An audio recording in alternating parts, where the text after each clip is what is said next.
welcome to Watch What Crappens, a podcast about all that crap on Bravo that we just love to talk about. I'm Ben Mandelker, and joining me today on the first day of December, it's Ronnie Karam. Hi, Ronnie. How's it going? Well, hello, Balloons. How you doing, buddy?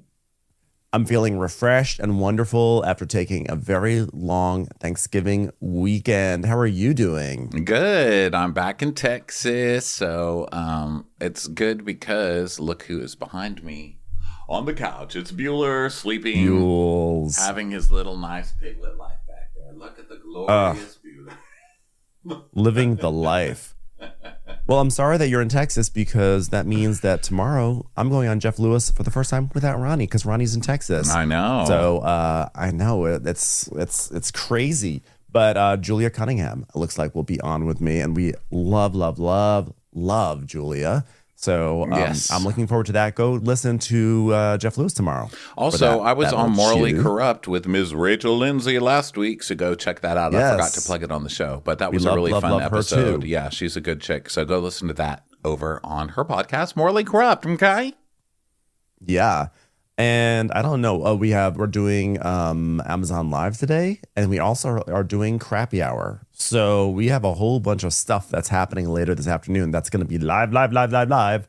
So come join us for all of those things. I think there was something else. Plus an insanely busy week. I mean, we've got Southern Charm is back. We've got Vanderpump Rules returning. We've got Real Housewives of Beverly Hills returning. We've got Married to Medicine return, and we're going to check in with that one, do a couple recaps of that bad boy. So, yeah, there's a lot happening in our world. It's like rest, have some, carbs for the holidays, and boom, welcome back to 10 shows a week, baby. Yeah, it's going to be a wild one. So anyway, to that effect, let's dive into it. Let's get into Potomac, which was so good and so hilarious. Where we last left off, Stacey was just handling Kierna.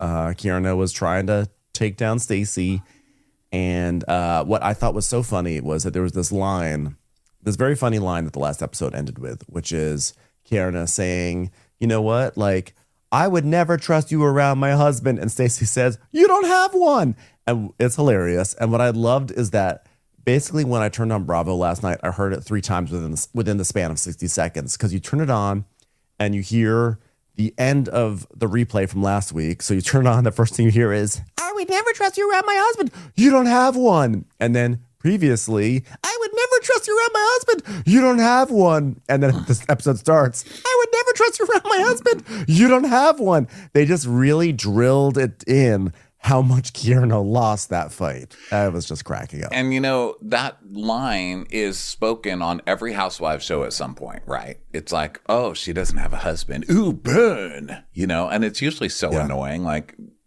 who cares? Why do we all have to have a husband? There's more to life than having a husband. There's all that usually goes on because it's been happening since the dawn of this show. That's like one of the big disses. It's like a diss trope on this, a trope diss on this show. But just the way Stacey did it, and just knowing how much Kierna cares, about it, because she cares. She really needs that for her identity. Like, it really bothers her that she's not. And so that's why it burned so bad. And it was good. And it's also good just because it's fun seeing a QVC host pissed off. I mean, if there's one person trained in this world to not get pissed off, it's a QVC host. I mean, Buddha would yell before a QVC host. Yeah. It's really a very special thing to witness. And it was just... It's great. It's great work. So that's where we start up again. Oh, by the way, do you hear this? No. That's the sound of silence, because guess what, America? I finally got my chair fixed. So no more creaky chair in the background of the podcast. I'm sorry for everyone who had to deal with that. But oh, yes, there will be. Fixed it. Because I didn't fix my Texas one. So I'll be squeaking plenty. Don't you worry, everybody. Oh, it'll still be someone here. Will be squeaking at all times. Okay. So we start up with Kierna again saying, "I would never trust you with my husband," and Stacey saying, "You don't have one." And Kierna goes, "And guess what? You don't have one either, bitch. What about Timo? Which, this got to be killing Kierna, because like in her mind, she was probably watching last week's episode and being like, but I said something back. They made it seem like she ended me, but I said something back. Yeah, you said something back, but it doesn't count, babe. I mean, she had Timo, which is more husbands than you've ever had, and Timo, she left Timo and then took him back. So she's had a husband twice. So that's, it's even sadder. Kierna, just drop it, And Kierna is also just still going too hard. It's every episode that Kierna's trying to start something with somebody, and it just falls flat every time. And it's getting more and more fun because her face is getting crazier by the day too. Have you noticed? Like, I think she's just getting so stressed that she's like pulling her hair back tighter and tighter, and it's like moving her eyes back, and she's just getting a crazier face now too to go with all of the fail. And it's just delicious, because it's so well earned. I know. It's like Kierna and Angel, they're just like they're just like the worst right now. And what's so frustrating is that they're bringing around the hottest guys ever to this show. And it's like, why can we get like someone who brings hot guys who's actually interesting to watch? Why do we have to have these two be our ambassadors? Because it's like, we know if we say, okay, get rid of Kierna and Angel, we lose Bobby and Kierna's brother. That's just not fair to us. Oh my God, Kierna's brother. Good Lord. I wasn't expecting that. Like, happy Thanksgiving. Well, we saw him last season. Smalla. We saw him last season in a polo shirt, and he was hot then. And then this time he was like, oh, I want to show America what I'm really working with. I was like, oh my goodness. Goodness gracious, Kierna's brother. He doesn't even have a name. He's just Kierna's brother. Wow. Wow. Yeah, what a handsome feller. So, yeah, she's screaming, where's Timo? Where's Timo? And Stacey's like, here you go, acting a fool. She goes, oh, really? And that's a great defense mechanism. Well, what? And someone's like, well, someone here told Chris. Tia, who, look, I like Tia on the show. She's a great addition, and I'm never going to not like her, but I'm not liking her jumping on the bandwagon. Tia's coming a little too hard for Stacey, and I don't like it because especially later in the show where they all have the Mean Girls, like, gang up, like they're like, let's have a meeting just to talk shit about Stacey, and Tia's there, lisping away with them, and I don't like it. It's not a good look for you. I know, it makes me very upset that Tia is on the wrong side with this one. Tia's just so wonderful, but that is the Mean Girl side, and it's the losing side, I would like to also add. So Tia's like, somebody here told Chris about what happened, and Stacey's like, well, I don't talk to Chris. Giselle's like, yeah, this one doesn't know girl code. She's not to be trusted around husbands or children or anybody else. Okay, now we're putting her on Megan's list. I mean, seriously? She's like, she cannot go within 30 feet of a school or a church. Like, what are you making her out to be some child molester for now, Giselle? Jesus Christ, Giselle. And let's not forget, Giselle was the one spreading that Chris was trying to, like, sexually assault her in some dressing room or something. And made her feel uncomfortable, using language that would hint that he was like kind of assaulty. Giselle with is her. going hard. Giselle's disgusting. I love Giselle. Giselle can also be disgusting. They can be two things at the same time. Yeah. Giselle's always been one of my favorites. Yeah. I love disgusting things. So wrong. Listen, I eat peanut M&Ms out of my belly button. Do you think you know what? You think I'm going to kick you out of the car if you're disgusting? I'm not. Okay, I'm a human being. I pick my nose. I have poop. You know what? You're welcome at this table. But the thing is that I think Giselle is going hard on Stacey right now because Stacey sort of has Giselle's number about the football player that Giselle went on a date with. She basically used Giselle's tactics against her in Nevis, and Giselle's not happy about that. So she's going to go extra hard because, as we've discussed many times, and as I will always bring up, just in case someone is just brand new to our podcast, I don't see where Stacey violated girl code here whatsoever. She going on a date, whether or not she went on a date with Chris, it doesn't matter. None of that is a violation of girl code because she only met Monique 2 episodes ago. So there's no violation there. If she has a pre-existing relationship with Chris because they're already friends, and then she sits at a table with Monique and Monique says, yeah, the reason why we got divorced is because he treated me like a piece of meat. and you already know you don't know this girl, but you have a friendship with the husband, it's not out of the realm of possibilities, and it's definitely not a violation of girl code to even just to text your friend and be like, "Hey, just so you know, I just met I'm at lunch with your ex, and she's saying these things about you." On like, camera. I just don't think that's a violation. I do. Yeah, I mean, I do don't. think that that's a violation. I think that dating him is not, but I think that if she called him and told him filming information and made it, said what Monique said, which Monique did say, like what we hear isn't exaggerated. Monique did say that, that he treats me like a piece of meat and stuff. But which, by the still, way, it's not a crazy. I don't think these are salacious details. It's not like, I mean, Monique was sort of like, it's when she said, "Don't enter me, you can never enter me again." That's definitely like a moment.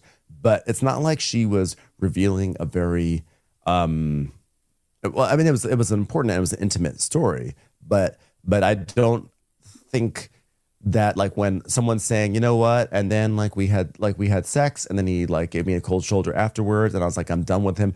I don't think that's like a crazy thing to be like, "Hey, your ex just said this." I don't know. I just don't like. I understand, like, it's maybe not cool, but I think when we're talking about girl code, when you don't know this person, I don't know. I don't think it's it's still a girl. I think like dating him would be, but girl code, it is fucking with girl code. If you like turn around and tell the guy everything that she said at the dinner, but we don't know. Okay, so technically, I mean, yes. I think. Technically, yes. I just don't think that it deserves this level of scrutiny. No, because they were already giving her this level of crazy, this level of pushback the whole season. So this is just one more thing. And it's like, you guys, you're like the ladies who cried wolf. You're the ladies who cried girl code. And I've had enough. Is Giselle going to ice out Cookie for talking to Chris? Exactly. Well, that's the big thing here. Why is nobody mad at Cookie for being friends with Chris? But except Cookie and Monique are not friends. So that would not be a violation of girl code because they hate each other. But why are we trusting Sophia? I don't. I don't know her. So, and everyone's like, "Well, she's friends with Karen, though." Yeah, and Karen's one of the messiest people on this show. Are we forgetting? I like that Karen has, gone to prison, gone to jail for the DUI, and everyone has elevated her to sainthood now. It's crazy. Mm-hmm. It's still Karen. Come on now. So Stacy's like, "Well, why don't we call the person accusing me of a lie then?" And Wendy's like, "Oh, who can call Quith? You know Quith, don't you? Dun, dun, dun. Whoosh. Hoverboard. It's me, Tha. I'm the hoverboard." Charisse just hoverboards in from the sky. And it's like, "Here, it's me, Thawith. Anybody need me to be methy? Is that a pun? Is that a pun?" Yeah, we didn't even mention that Charisse was in this scene last week. And I remember, over the course of the week, I was like, we forgot to call out that Charisse was in the scene. And then I thought, do we have to call out every single time Charisse shows up? We don't have to. But then, guess what? Charisse plays a role. She's like, "Guess what? I am the eldest wag in the room, so I have all the phone numbers of all the football players." As the eldest wag of all the wags. So Charisse calls. She's like, "I'll call Quiz." So she calls him, and actually, that's kind of more Wendy. Charisse is more like this. She's like, "I'll call Quiz right now." So she does, and it rings and rings, and she's like, "Hi, Quiz. This is Thawith. Is that a pun?" And he's like, "What can I do for you, Charisse?" So the cell phone is like the size of a Tic Tac in his hand. He's like, "Hello there." So she's like, "Okay, Chris." I'm just imagining he's just like. You're right. I was holding it like this, but for Chris, he'd be like, "Hello there." It's like, how can I those help mini you? microphones people use. He's like, "I'm good. What is happening? Fee, fi, fo, fum. I smell the blood of a housewife's fight. What can I do for you?" "Okay, Chris, I'm good. I'm actually filming," which I know. Thank you very much. "And we had a situation where Cookie was made to look bad. And I know you and Cookie are very good friends. And I just want to know if Stacey communicated with you about a conversation that was had about Monique. That's it. Yes or no, Chris? Yes or no?" So he pauses, or at least they make it seem like he pauses. And then he goes, "I don't know anything about what the fuck y'all people are talking about." "Okay, Chris, have a good night." So Stacey's like, "Well, we called and here we are. You made a phone call and still she rises." "Still I rise Talk about drama. Talk about cell service. Talk about clarity. Talk about a reliable network. So no one believes this, though. It seems like most women feel like Chris is covering for Stacey. That's the implication. Because, then Karen is like, well, then how would he know that there was a conversation? Like, how would he know about that? And Stacey's like, well, you called Chris and you still want to accuse me of being a liar. He just told you no. Yeah, and everyone's like, you're a liar, you're a liar. And Giselle's like, nothing would convince me that she did not tell him nothing. Yes, I'm believing Stacey. And also, I believe that pigs fly. Of course I don't believe her. Princess Ben. So Stacey is like, it's very clear to me that no matter what I do or what I say, everyone is always questioning me. So fine, but I could care less. So we may encounter many defeats, but we must not be defeated. All right, Maya, take a seat. Okay. So Jassy says hi to Greg. Greg walks in, so Jassy waves hi to Greg. She's the one who does it. I guess they all like draw straws. No, Greg like, okay, comes over. Yeah, he comes over. He just walks over. Yeah. Yeah, but, whatever. It's like I don't know. It's like saying a turtle walked in the room. It's like, okay, fine. That would actually be more entertaining. I was going to say, that would be amazing. We'd all be like, oh my God, I love that video where you became friends with the chicken on the dodo. So Giselle's going to celebrate her 10 million listens for her podcast. And Stacey is trying to she's sweating. So she's just trying to wipe down. And Wale is having a conversation with Ashley, Wale from the Love Hotel. And he's like, your eyeshadow looks good. Everything looks amazing. Because now he's going to be nice. He can pretend like he wasn't ignoring her before. Yeah. Wale, you're so thirsty. And he was much cuter on Love Hotel, right? He was really cute. I remembered him being cute on Love Hotel. He wasn't cute on this, but maybe it's because he's got the thirst filter on, because wherever there's a camera, there's Wale just trying to get into the camera, into the shot or whatever. And so honestly, I have to say, I kind of love the strange trickling of Love Hotel men throughout these shows now. Like in Orange County, we had Phil came back, and so did that one guy without the chin. And then now we have Wale. They're kind of all floating through. And it's just fun to see these awkward men kind of, getting a second chance in the limelight for 1 second. Yeah. So Charisse lost, right? Because she called Chris and that was a big lose, but she still wants to get one for the winning team. So she's like, okay, girl, well, last time she and I went out, we met these guys, right? And they're all married. And the guy that she likes goes to the bathroom. And the other guy says to her, oh, I can see you guys are into each other, but he's married. And this trick looks at him and says, what does that have to do with me? Boom. So everyone's like, oh my God, Stacey's a whore. Stacey's a whore. A man suddenly stealing her, burn her alive. Suddenly you can't make jokes. Suddenly you can't have a funny, shady joke. I mean, I don't know. I mean, whatever. So I'm going to defend Stacey no matter what. I know, but I also just also love the thought that when the cameras go down, Stacey just turns into this sex hungry vixen, it's suddenly she's okay, cameras are down. She's like, what are you doing tonight? Married man? Yeah. I sold a camel sweater today. Fuck me in every orifice. Let's go. Yeah. Well, then, yeah. So, I mean, I kind of feel sort of with the logic of this is not really how I believe what I think. But part of me feels like if you're going to use the logic that these women are using, then Charisse, what were you and Stacey doing going out with two married men in the first place? I think they were just talking to people at the bar, right? Because she just said they were with, I'm assuming that they were just people they were talking to at a bar. I don't know. Now, that being said, I do fully believe that the Stacey who's on camera is very different than the one when the cameras are off. And I love that for her. It's time for a commercial. It's time for a Crappens commercial. So Wendy is Stacey is talking to Wendy to be like, can you get me together and everything? And Wendy's like, oh, she's like, oh, girl, they had you up on the ropes, girl. You were up on the ropes. She goes, oh my God, put Vaseline on my eyes. Please do this. She's like, oh, wow, you were really on the ropes. Put it on my knuckles. And so, then we cut back to Greg. And Greg's like, no one spoke to me, everybody. I got a little jealous. And Jesse's like, well, we spoke to you. We said, there's Greg, remember? And then we just decided to keep arguing. So sorry about that, but we are working. Okay. So then I wonder, Vivian. I wonder how Greg feels, by the way, going to this party.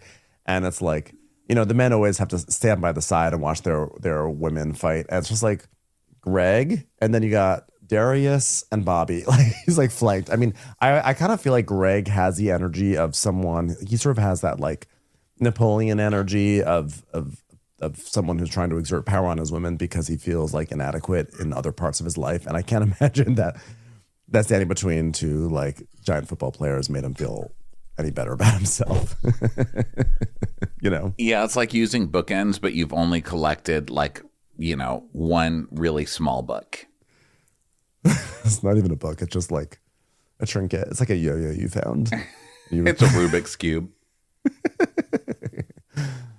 So then there's Vivian. Vivian's talking to Tia, and they're bonding over the fact that they are Nigerian, which is cool. I love that this show has really become, it's like half the cast is WAGs, half the cast are Nigerians. I think that's such a fun combo. Yeah. And, I like that Vivian's so like, bonding over that. you don't like Stacy? Great, I'll make dresses for you. Let's get together. So they talk about being Nigerian, and then Angel, Giselle, who said she's going to go enjoy her party. Of course it's not. She's not going to do that because it's Giselle, right? So she's like, oh, by the way, Wendy, just so you know, Angel was all in my face talking about how she got smoke for you. So come over here, Angel. Come over here, Angel. Get some smoke for Wendy to her face. And, then we see the conversation that Angel had where she's deciding to be upset with Wendy now. So Wendy goes, okay. So she's like, okay, make it make sense. Angel, you got smoke for Wendy? The smoke is smoking hot. It's smoking hot. Everybody gather around. Next fight. Let's keep it moving, people. Audition season. Let's keep it moving. So Angel's like, it just feels more like I feel like you just don't treat me right. I mean, I feel like once you get to know me, you'll see me as a different person, but you haven't had a chance to get to know me. I was surprised she didn't say that. That's like her line this entire season. In fact, I was surprised she didn't say that the entire episode, even later when she had people over to her house. I was shocked. Angel was like, guys, I'm really glad that you're finally getting a chance to know me. I'm like, oh God, if she says that again. So Wendy's like, I don't treat you white. And she's like, no, you don't. You're dismissive and snide like you're being right now and passive aggressive. Well, what do you want her to do? Like give you a hug after you accuse her of something she didn't do? Like, of course she's going to dismiss you because it's an outlandish thing that you're doing. It's crazy that you're bringing this up yet again, that you're still upset about something that was discussed and dealt with weeks ago. And it was also primarily Giselle who did it. And now all of a sudden you're going to resurrect it to be mad at Wendy. And you want her to not be snide to you because of it? I don't think so. And Wendy's done a very good job, I think, this season in general. She's having probably her best season. And her best season. With Angel, I think she's being very patient. She seems to be like, okay, it's a new girl. She's going to try and start a fight with me, whatever. And she's just keeping it kind of calm, cool, and collected, And in this one, Wendy's like, okay, you want it? Okay, I'll just give it to you. But she does it in such a bored way, which is so funny. And she's like, oh, no, I'm being direct. And let me just tell you this. I'm not the one to have a problem, okay? Because I don't have an issue with you. It's a one-sided beef. And so cold. She's like, well, do you see? This is dismissive and gaslighting. Okay, you said gaslighting. I can't. What are you, fucking 20? Get out of here. Everything is not gaslighting. I know. You can try to psychoanalyze me if you want. I'm like, I don't think she even tried to do that. She basically was like, you're trying to have an issue with me. I don't have an issue with you. So go do this if you want, but I'm not going to engage in this. Yeah, by saying gaslighting, like, you're the psychoanalyzer, not her. What are you talking about? You're throwing out some bullshit TikToks, Angel, pop psychology terms. Yourself. God, she's terrible. So Wendy's like, I don't need to. Okay, I can tell what you were thinking while you were talking to me. I could tell. And Angel's like, oh, because you're Miss Cleo. Come on, Angel. So Wendy's like, yesterday Tia told me that Angel was upset because she saw me at the airport in Nevis and I didn't say hi to her. And you say that you saw me at the airport, correct? Angel goes, I did see you. Yeah, so you don't say hi? Well, you didn't say hi to me either. So Wendy just like, and case closed. You cannot complain about someone saying hi if you don't say hi also. Like, you can say hi first. It's like, you know what I hate is when people say, you never call me. You never call me. I'm like, the phone works two ways. Yeah, exactly. Me, call me. Yeah, exactly.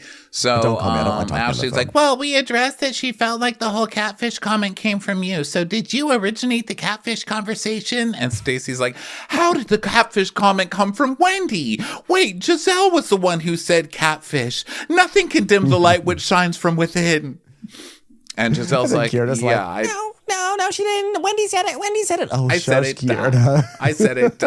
I said it. I did. Wendy's like, she wants to have a problem. And so now Wendy and Stacy are both saying, like, Giselle said it. And then we see footage of Giselle saying it. So Wendy's like, okay, instead of you coming for Giselle, it's me that you want to come for. And Angel's like, well, me and Giselle had a conversation. And this is just another example of you being dismissive. Angel, you literally walked into a conversation and put yourself, you did a self-fulfilling prophecy. You went into a conversation, put yourself in a position where she would dismiss you, and then you got mad that she dismissed you. Yeah. You came up with a court case that was dismissed. You came up with a dismissible case, okay? If you don't want to be dismissed, then stop being dismissible. Get some evidence, ma'am. So Wendy's like, no, this isn't another example of you falling flat. And Giselle's like, ooh, Wendy's coming out. And so Angel's like, well, I'm done. Thank you. I don't choose to engage. You started it. You literally chose to engage. I know. Wendy's like, you're saying no thank you as if we want you here, girl. And she goes, it's fine. Kieran's like, are we still having the same chat? Oh, I know, Kieran, you're not the one who's going to be complaining about the same chat storylines coming up again. Should we go back to 2 seasons ago where you spent an entire season talking about how no one paid attention to you while you had diarrhea? Oh, listen up, Scarface. So she's like, here comes her Siamese twin. Get on the piggyback. Get on her back. And I only say Scarface because I don't see a scar.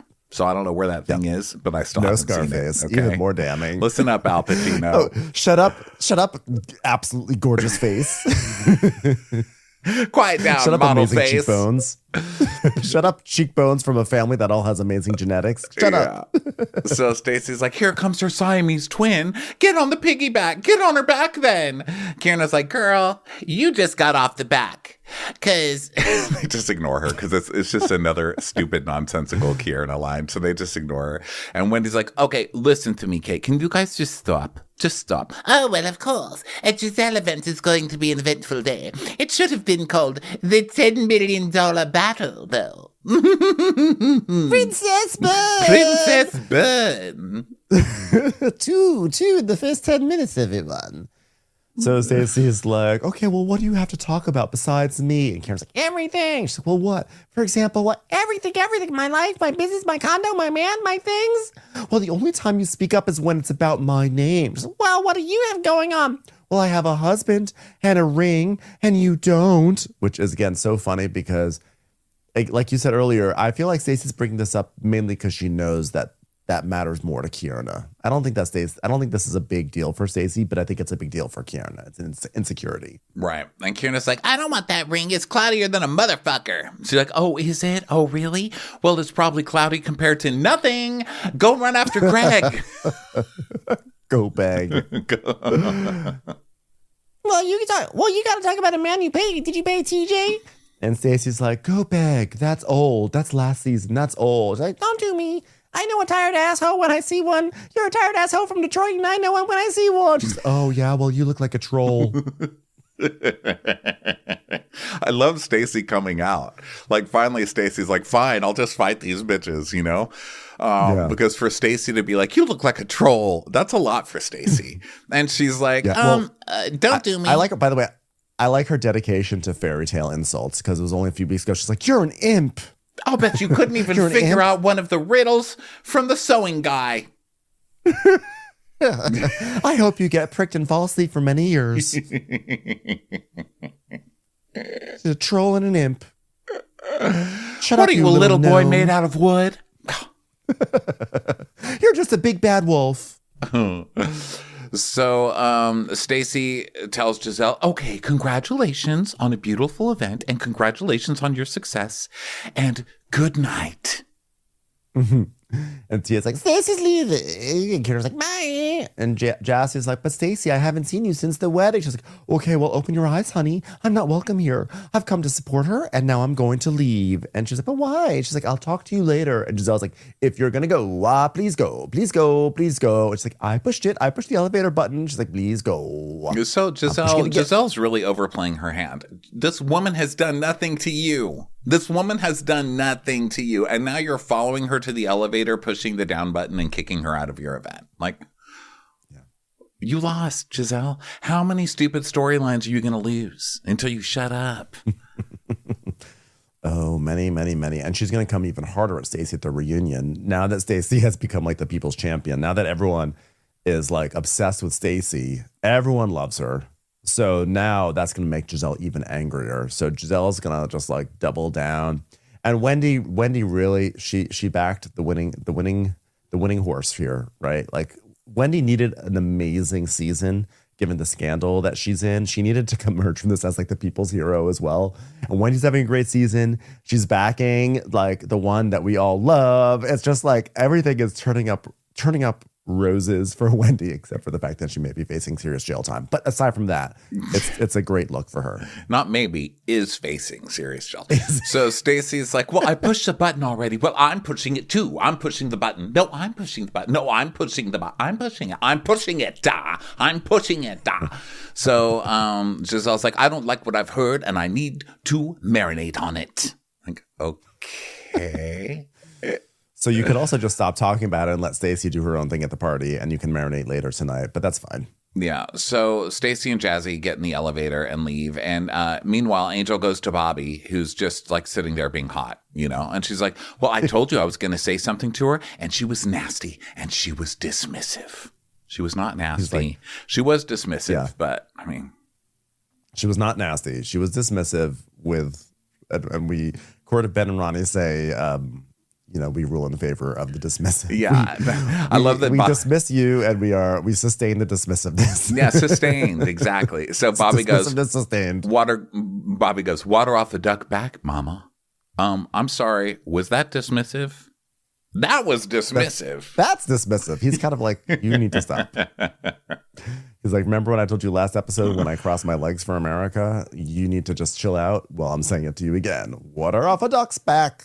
Yeah, so now they're doing more cheers to Giselle's 10 million.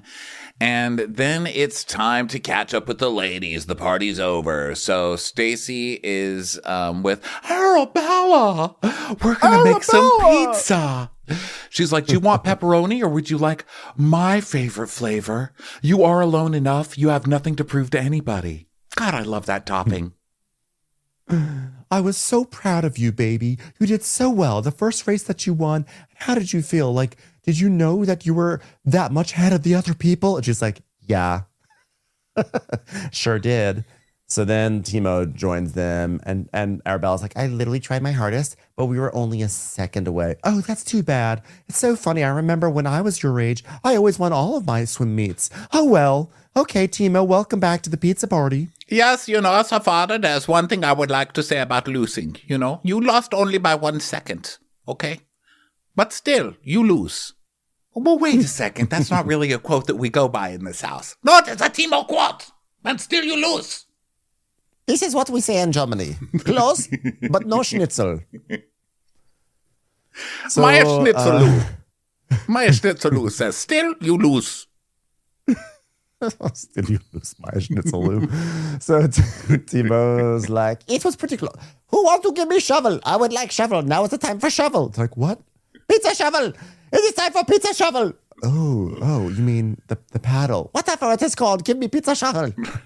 The pizza shovel, isn't that sexy? Oh. So he slaps her butt with the pizza paddle thing, and she's like, "Oh, you helped your father with taking that outside, Bella. Set the table, please." And she's like, "Thank God I have people who love me and support me."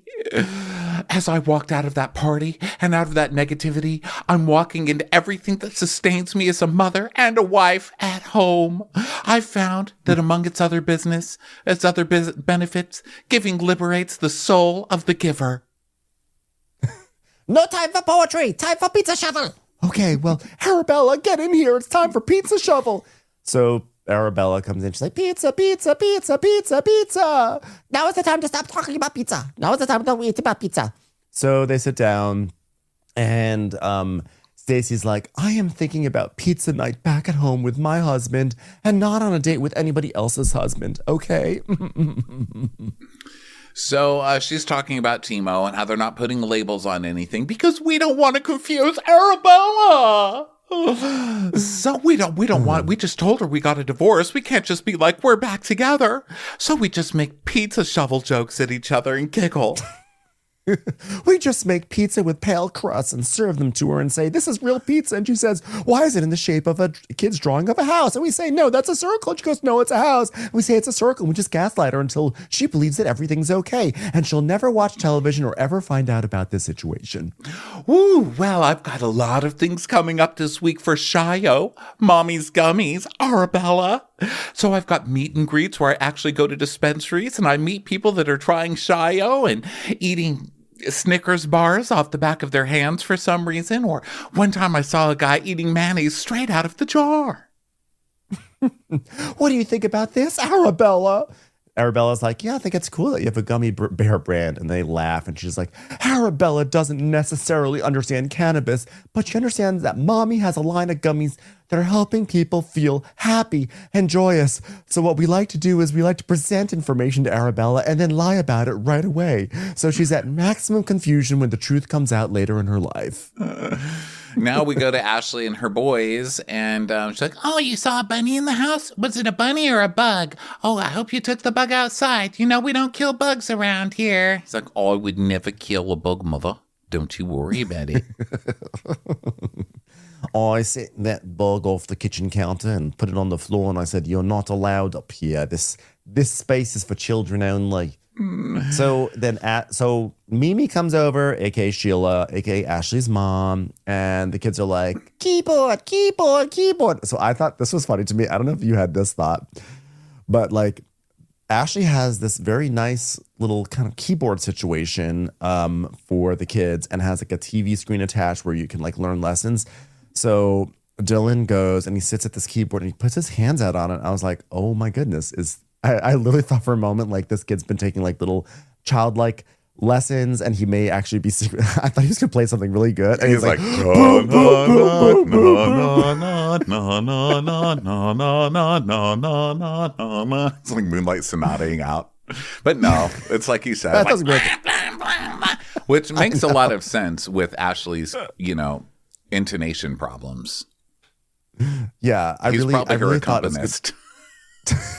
And she's trying to get him to play Lovin' and Surviving or whatever it's called. Healing and I'm thriving, not just surviving. It's like boom, boom, boom, boom, boom, boom, boom. It actually made the song better. Commercials. Here comes one right now. So now Sheila and Ashley, she's like, I'm so proud of you. He's like, that is called master musicianship, Mummy. Now please retire to the other room so you and Mummy's wig can talk about her terrible, useless man. Like, okay. So Mommy, will you be singing me a song? What type of song? I don't know. A song for the piano man. That's who I am, Mummy. Oh, okay. I would like to play you a wonderful Elton John's tune called Don't Let the Sun Go Down on Me. Are you ready? Ready? Yes. Blonk, blonk, blonk, blonk, blonk. All right, we're going outside, honey. Before you do that, I'd like to dedicate this moment from Mozart to you. Are you ready for a lovely bit of classical music? Yes. All right. Okay, we're going outside now. So they go out, and Sheila's like, okay, so I'm so proud of you, honey. Oh, wow, look at your house. Everything looks so good. Please don't cut me off. Like, Sheila always comes over with that voice, like, please, honey, please, I'll do whatever you want, honey. Your piano sounds great. The kids are doing great. Your house is so clean. The yard looks so nice. Please don't cut me off. I know. And now she's like, well, I was talking to Uncle Lump the other day and like, Uncle Lump was like, you just got to let Josh go. And so I let Josh go. And we see a flashback of Uncle Lump. And I was like, you know what? I think it's time. We need to do something for Uncle Lump. He's been doling out good advice for these two ding-dongs for over 10 years on this show. And no one listens to him. Every single year, he's like, you got to leave Michael Darby. You got to leave Josh. You got to leave your boyfriend, Sheila. You got to do this. You got to do that. And they're like, okay, Uncle Lump, great advice. And then they go do the opposite thing. This poor man, he has to sit there every single season and just say the things that we are saying every single time, knowing that they're never going to pay attention to anything he says. Poor guy. Yeah. And so she's like, well, why do you want to get rid of Josh, honey? And she's like, well, I just feel like we need to be realistic. I mean, I don't want more kids, and marriage would be a plus because I've done that already, so I don't need it. But he hasn't even been married or have kids. What a loser.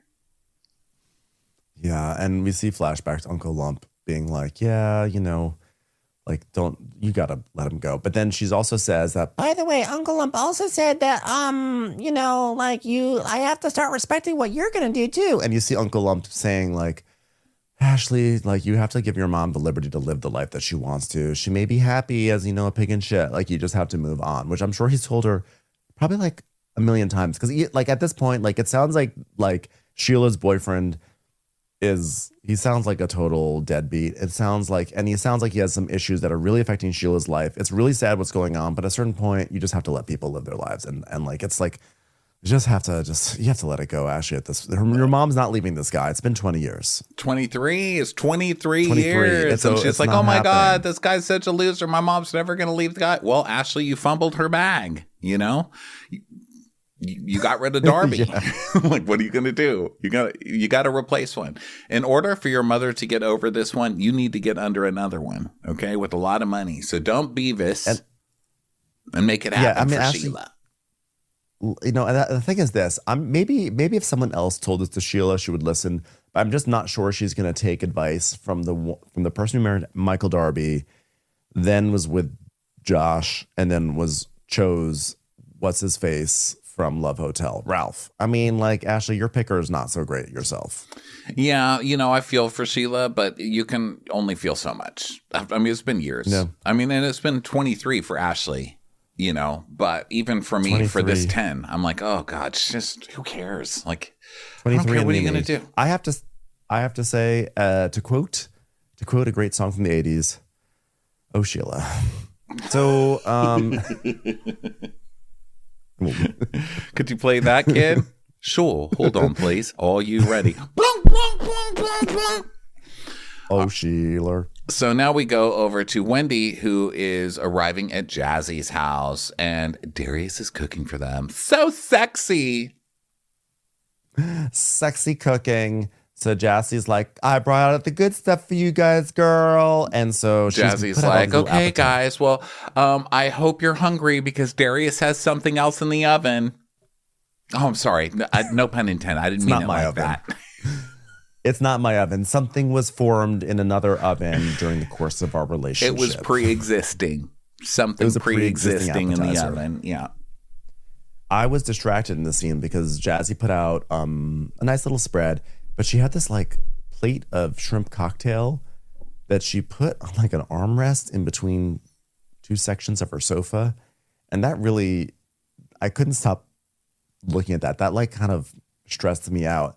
Like, first of all, it just seems like a weird place to put shrimp cocktail in general, but also everything is gleamingly white or beige or cream in there.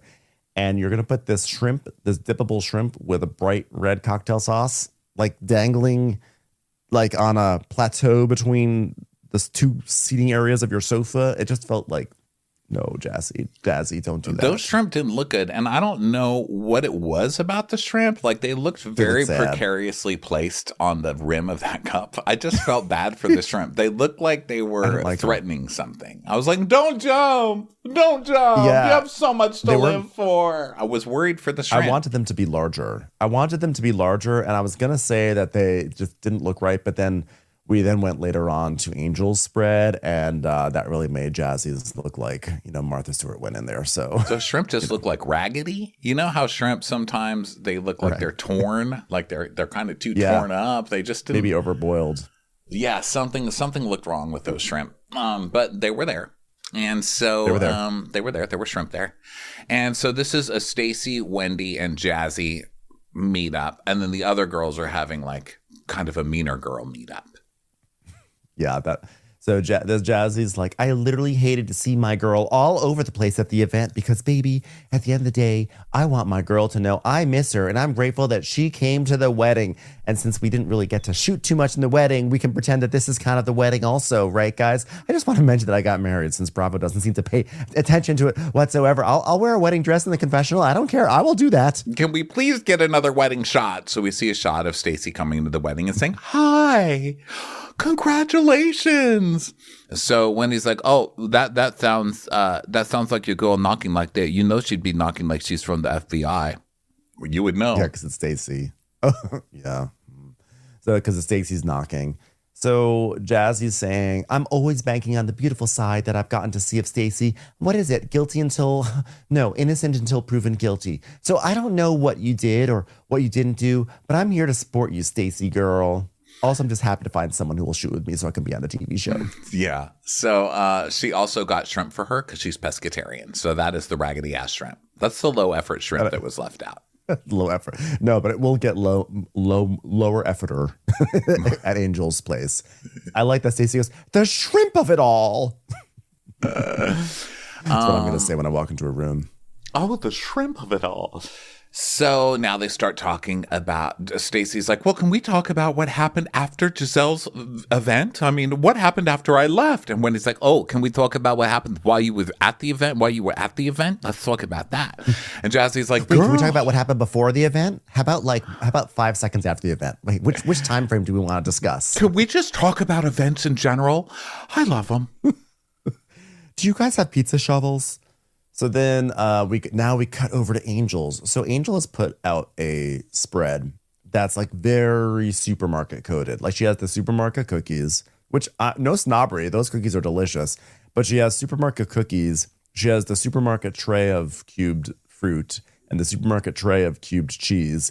And then she also has the supermarket shrimp cocktail, which is smaller and sadder than what Jazzy put out. And also it was like really what we saw were like cookies and shrimp. And I was like, I don't know if I love this combo right now. I mean, I love shrimp cocktail. I love cookies, but I don't know if I want cookies and shrimp to be like my main offerings.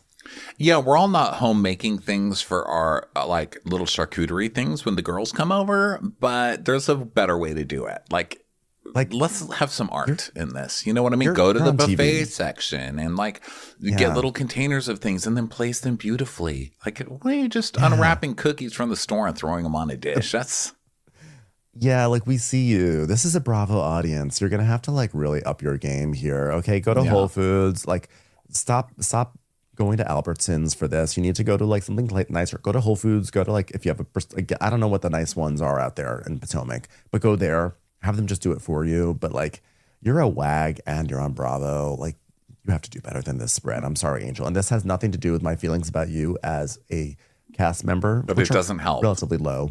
It doesn't help, though. Yeah. It doesn't help. So Angel's like, "I have an announcement, everybody. I think I found the house that I'm going to buy." Wow. Isn't that great? And everyone's like, "Oh, great. Well, rich lady's getting a house. Congratulations."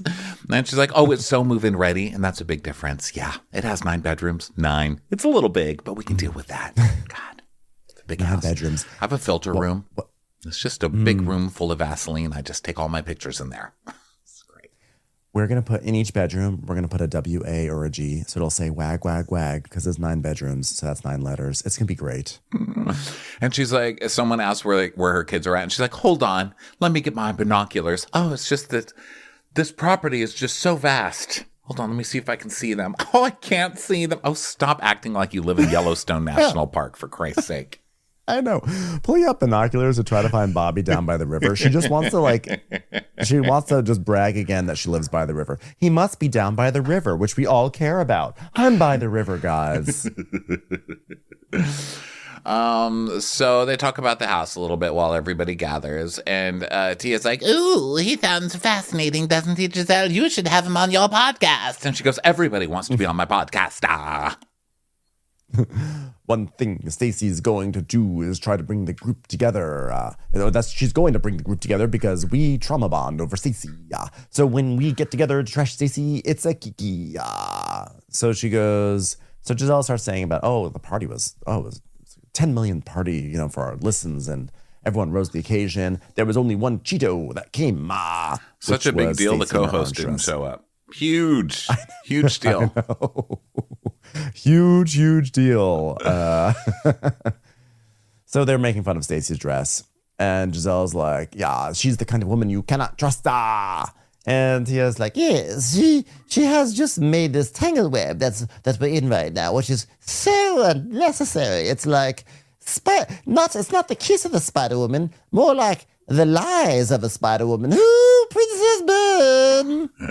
So then we go back to Jazzy's, and Stacy's like, I don't understand why Kay was screaming at me over something that she heard from someone else, and I wasn't even given an opportunity to explain myself. When it comes to Stacy, Kay hypes up, do you hear me? Do you hear me? If you find it in your heart to care for somebody else, you will have succeeded. And she's right. Kierna, the only time Kierna gets excited is when she goes after Stacey. So back at Angel's, Giselle's like, well, Kierna, I just saw you and you were like, da-da-da-da, da-da-da-da, da-da-da-da. And she's like, yeah, I don't know why. Just like when it comes to me, like, Stacey, like, messed up all over Detroit, all over her hood. It's like, no, because you're always coming for her. Like, you are, Stacey is always just kind of like, oh, Arabella. And then you say something to her, so she defends herself literally every single time. Yeah. And so then we go back to Jazzy's, and Stacy's like, oh, do you guys think that Kay is trying to have moments with me? And then we see flashes of the season, and everyone is Kay trying to come for her for no reason. And Wendy says, I think you are her favorite toy in the toy box. Well, that means a lot to me, because to be the favorite toy, I mean, that will sell really well on QVC. Zell is like, what super bothers me about it is because y'all didn't know Monique when she was with her husband, and to see her be able to sit down knowing what they have gone divorced and talking about it, it was just like refreshing to hear her story. I mean, Giselle suddenly leaning into this like, ugh, how special to finally hear from Monique, as if she wasn't one of the people who drove her off the show. And as if she didn't rip down Monique every second that Monique was on screen. 4 years. 4 years. Every single season, Giselle was coming for Monique and trying to rip her down. Right from the very beginning. She didn't like that she had such a big house and that she was so braggadocious and all of that other shit. So shut up, Giselle. Giselle's like, me as Monique's biggest supporter. Even the bodyguard I was using to hold Monique back from murdering me agreed that Monique was very, very raw. Yeah, I mean, I think she's trying to now recast it all by being like, oh, well, that was not the real Monique, because that was the unhappy Monique who was with Chris, but now we're getting the real Monique, and now she's being authentic, so therefore I love her. Congratulations, you've reached the end of part 1 of a 2-part recap. For part 2, go look for the recap that says Part 2. See you over there, suckers.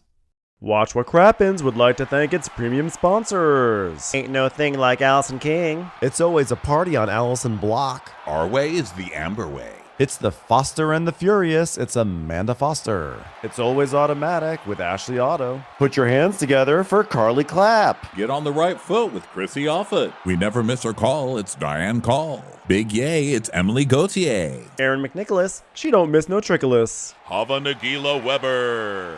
You'll never hide from Heidi Eleanor Jones. I go, you go, we all go for Hugo. Jamie. She has no last namey. She's our kind of mess. It's Jennifer Messer. Sipped some scotch with Jessica Trotch. She's our favorite streamer, Caroline Peacock. Kristen the Piston Anderson. Get a bee in your bonnet with Lacey B. Que sera, sera, whatever will be, will Lauren Silsby. She gets an A from us. It's Lindsay D. Let's give a kisserino to Lisa Lino. Fresh as a daisy, it's Maisie McHenry. We love her on the rocks. It's Melissa Cox. Megan Berg. You can't have a burger without the Berg. This is Livin' with Michelle Vivian. I love ya, Olivia Williamson. She sure is swell. It's Raquel. Yes, we canna. It's Savannah. Cast a spell with Shannon Spellman. Let's share with Sharon Eldridge. Darn Skippy, it's Tippy. And our super premium sponsors. Make way for AJ Lopez. She's VVIP, it's Amanda V. Can't lose when you're with Amy Baldwin. Somebody get us 10 cc's of Betsy MD. We're taking the gold with Brenda Silva. Let's get real with Caitlin O'Neill. Put us on a stretcher, it's Charlotte Fletcher. Don't get salty with Christine Pepper. Can't have a meal without the Emily Sides. Who, what, why, where, and Gwen Pentland. Let's go into the woods with Guy Tubbs. Nobody holds a candle to Jamie Kendall. Hail the cork master, the master of the cork, Jennifer Corcoran. We got our wish, it's Jen Plish. She's not harsh, she's Jill Hirsch. My favorite Murdo, Karen McMurdo. She's a total knockout. It's Katie Manock. We love him madly, it's Kyle Pod Shadley. In the study with a candlestick, it's Leslie Peacock. Gee, it's Lisa H. We're ride or die for Lisa Ryder Barron. She's a whiz, it's Liz Sarthy. Always killing it, it's Lola Alkalani. The incredible edible Matthews sisters. She eases our woes. It's Melissa St. Rose. There's a chance of meatballs. It's Rebecca Cloud. Maximum love for Sandy Maximoska. She's the queen bee, it's Sarah Lemke. We cannot tell a lie. It's Sarah Tellefson. Shannon, out of a cannon, Anthony. Please don't stop, it's Soli and Pop. Let's take off with Tamla Plain. We're obsessed all with Tessa V. You'll always get the full story with Tori Parsons. She ain't no shrinking Violet Kuchar. We love you guys.